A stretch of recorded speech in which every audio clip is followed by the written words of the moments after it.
Welcome to Miniature Reenactments, everyone. Today we're beginning a series of videos based on 3 of Alexander the Great's most famous battles against the Persian Empire. We begin with the Battle of Granicus, which was fought in 334 BC. Alexander had consolidated his gains in Greece and was invading Persia to get revenge for what they had allegedly done to the Greek islands of Ionia.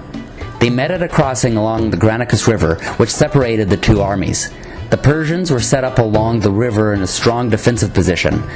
The river had steep sides, and the Persians believed that should keep the Macedonians from crossing. They had Greek mercenaries who fought in the hoplite style. This meant that they used a shield called a hoplon, and a spear that was around 6 or 7 feet long. They also had allies with their own infantry and cavalry, which guarded the flanks.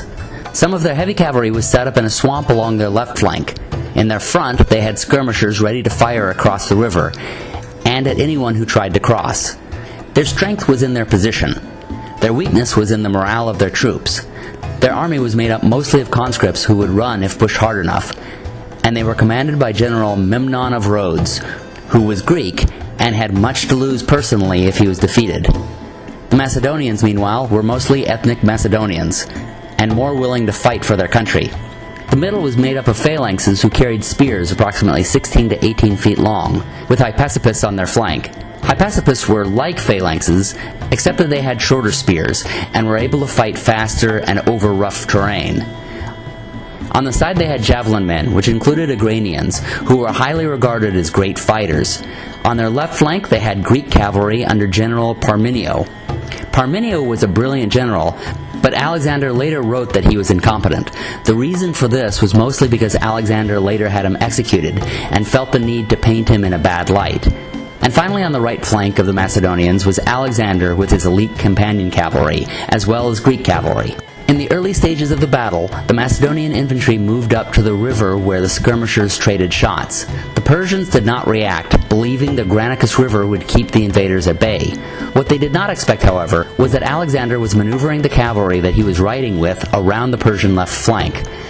There he crossed the river despite the heavy currents, formed his cavalry into a wedge formation, and maneuvered onto the Persian left flank.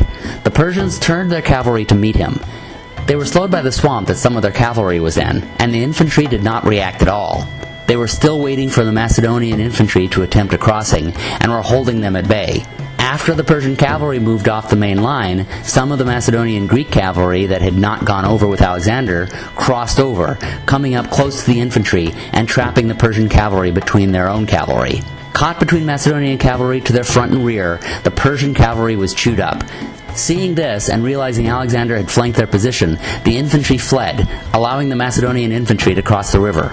The only Persian soldiers that did not immediately retreat were the Greek mercenaries, who knew they would be executed if captured for trading sides. They backed up to a hill and made their last stand. It was fierce enough that Alexander at last allowed some of them to surrender, and he took them into his ranks. Those who did not immediately surrender were slaughtered. And that was the Battle of Granicus. Next, we'll take a look at Alexander's second fight in this campaign, the Battle of Issus. Thank you all for watching, and be sure to subscribe to see more of our miniature reenactments.